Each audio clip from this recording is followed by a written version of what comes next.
Kalalau Malak Yahweh Wa Yahushai Bahashem Raha Kodash, and double honors to the elders of GMS Ruel. Blessings unto those men, and blessings and salutations to the Akim out there in truth, pushing his word in all sincerity and in honesty, and to the Akwath who listen. Shalom, Brakta. Today's lesson, the Scripture of Galatians 3:28.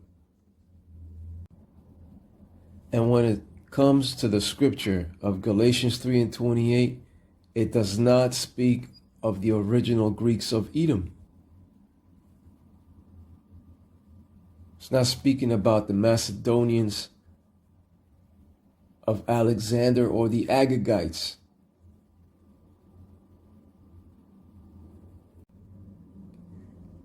Nor is it speaking about any other nation outside of Israel.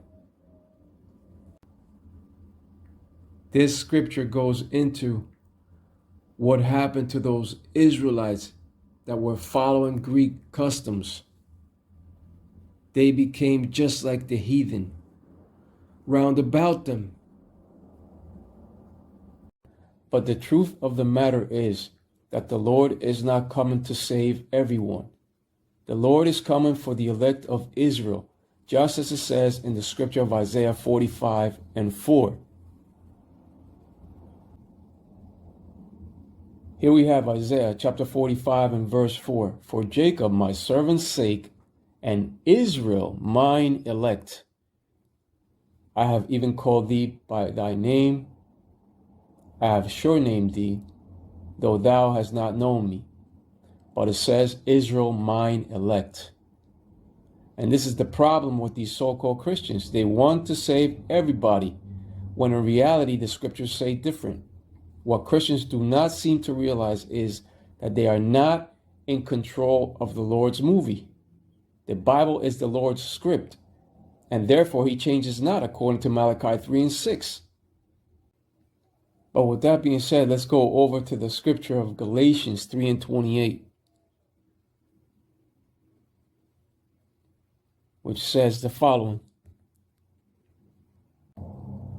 Here we have the scripture of Galatians 3:28. There is neither Jew nor Greek, there is neither bond nor free, there is neither male nor female, for ye are all one in Hamashiach Yahushai. You are one in the anointed, aka Hamashiach Yahushai.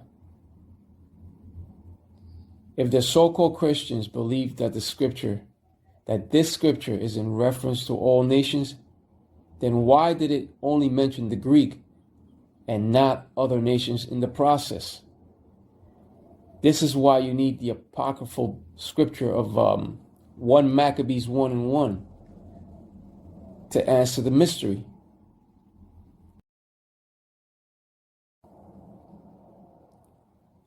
Now here's where it gets interesting. 1 Maccabees 1:1. And it happened after that Alexander, son of Philip, the Macedonian, who came out of the land of Chetham, had smitten Darius, king of the Persians and Medes, that he reigned in his stead. Their first over Greece. This happened, and it's what you call secular history. The term secular was also used by Christians during the Middle Ages to discuss worldly as opposed to heavenly matters. But this chapter goes into how Esau, Edom, came back into power and took over the known world. This chapter of 1 Maccabees basically goes into that Greek captivity. But with that being said, let's go over to the scripture let's jump right down to 1 Maccabees 1:10 through 15. Because there were wicked Israelite men who went forth to make an agreement with the heathen that were round about. Israelites were scattered all over the nations. Tobit 13:3 proves that. Proving that there were Israelites living among the heathen nations. Here we have 1 Maccabees 1:10. And there came out of them a wicked root, Antiochus, surnamed Epiphanes, son of Antiochus the king, who had been an hostage at Rome, and he reigned in the 137th year of the kingdom of the Greeks. The Greeks were the beginning of Edom's kingdom. The Greeks were Macedonian and Agagite Edomites. Here we have 1 Maccabees 1:11. In those days went there out of Israel wicked men, who persuaded many, saying, Let us go and make a covenant with the heathen that are round about us. For since we departed from them, we have had much sorrow. Right. So in other words, those laws, statutes, and commandments were grievous to the wicked Israelites.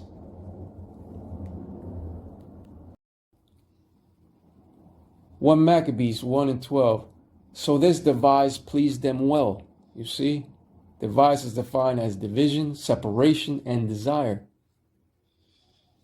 But they separated themselves from what?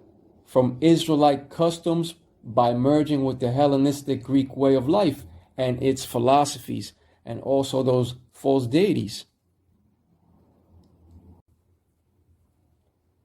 1 Maccabees 1:13. Then certain of the people were so forward herein that they went to the king, who gave them license to do after the ordinances of the heathen. So you see,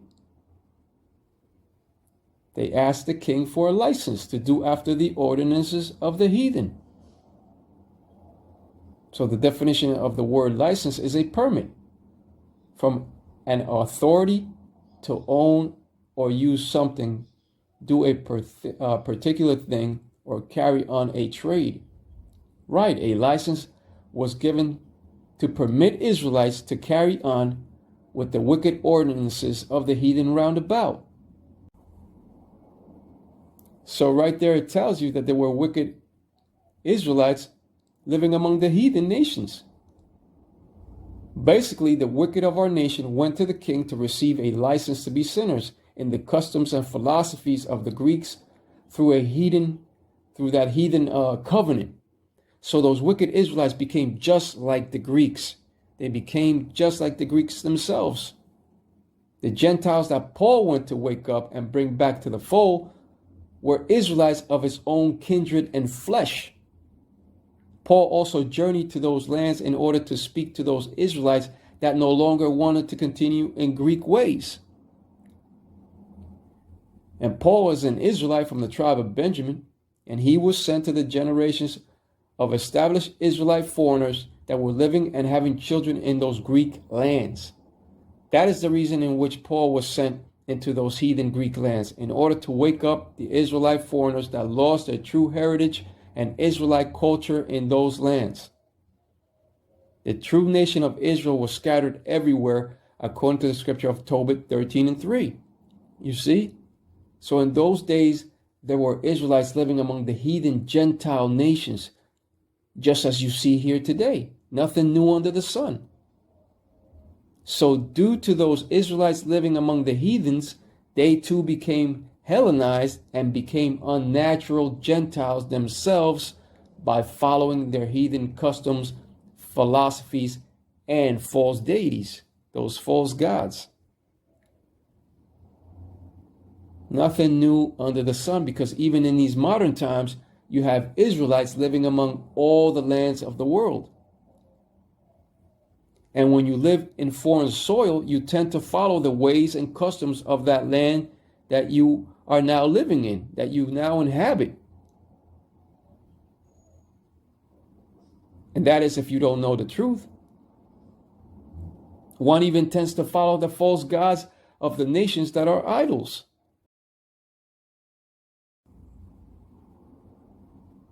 Here we have 1 Maccabees 1:14. Whereupon they built a place of exercise at Jerusalem according to the customs of the heathen. There you have it. They built a place of exercise at Jerusalem according to the customs of the heathen. Even Jason wanted to become next in line to become high priest. He offered money for the position, because he wanted to set up a place of exercise for the training up of youth in the fashions of the heathen, and to write them of Jerusalem by the name of Antiochians. You see, that is found upon the scripture of 2 Maccabees 4:8 through 10. So Jason, he offered money to the king in order to build a gym for the Israelites to be raised up like the Greek heathens, to be raised up as Antiochians. They were calling themselves Antiochians.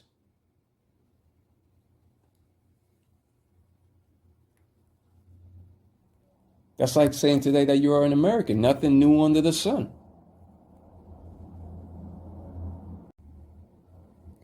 One Maccabees 1:15, and made themselves uncircumcised, and forsook the holy covenant, and joined themselves to the heathen, and were sold to do mischief. You see? So there were wicked Israelites that joined themselves to the heathen Greeks and took on their heathen customs. That's why the scripture of Galatians 3:28 said, there is neither Jew nor Greek. That's why the scripture of Galatians 3:28 said, there is neither Jew nor Greek, because you had Israelites living just like the heathen that were round about them. That's why 1 Maccabees 1:13 mentioned that the king gave those wicked Israelites a license to do after the ordinances of the heathen. You see? That's why Paul went to those lands. But if those Israelites that were in those lands did not hear the church, they were counted as a heathen man and a publican.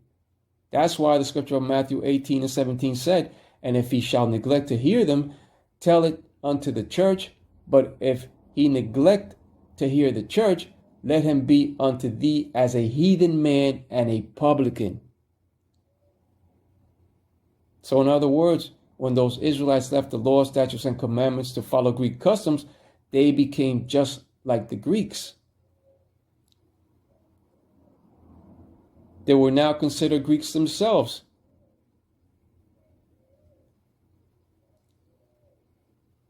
In that Gentile state of mind.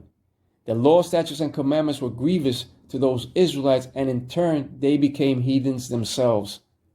The Israelites upon that land were living like the Greeks. And by those Israelites not hearkening, they were now counted as a heathen man and a publican. You see? That's why the scripture of Galatians 3:28 said, there is neither Jew nor Greek.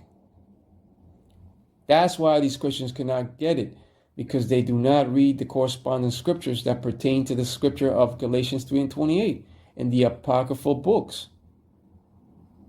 In the Apocrypha. Let's go back to the scripture of Galatians 3:28.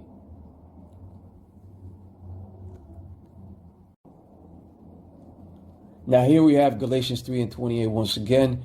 There is neither Jew nor Greek, there is neither bond nor free, there is neither male nor female, for ye are all one in Hamashiach Yahushai. Yahushai being the Lord's rightful Hebrew name. Now the reason that is said, there is neither Jew nor Greek, is because they are both Israelites. There was Israelites that were calling themselves Jews, and you also had Israelites that were calling themselves Greeks. And that is due to those Israelites being raised in the customs of the Greek fashion while in captivity. That's just like a person now saying that they are an American. Nothing new under the sun. So by the Israelites living in these heathen lands, they learned of those heathen customs. You see? If you do not read the corresponding scriptures in the apocryphal books, you will not understand. Why do you think the Apocrypha is called the 14 hidden books? Here we have that cutting scripture of 1 Corinthians 12:2. Ye know that ye were Gentiles carried away unto these dumb idols, even as ye were led. You see, Israelites were carried away unto these dumb idols, unto these false deities and false gods of these nations. And Paul is talking here to the Israelite brethren, to his Israelite brethren or kinsmen in Corinth, Greece, that became what? Hellenized. Israel was led astray and carried away unto dumb idols by the false teachings of these other nations. The reason that is said there's neither Jew nor Greek is because they are both Israelites. There was Israelites that were calling themselves Jews, and you also had Israelites that were calling themselves Greeks. And there is your explanation. But with that being said, Kal Allah Malak Yahweh, Wa Yahweh Shai, Bahashem, Rahak, Wadash, and double honors to the elders of Jemas Ruel. Blessings unto those men, and blessings and salutations to the Akim out there in truth, pushing his word in all sincerity and in honesty. With that being said, Shalom Israel, Barakatah.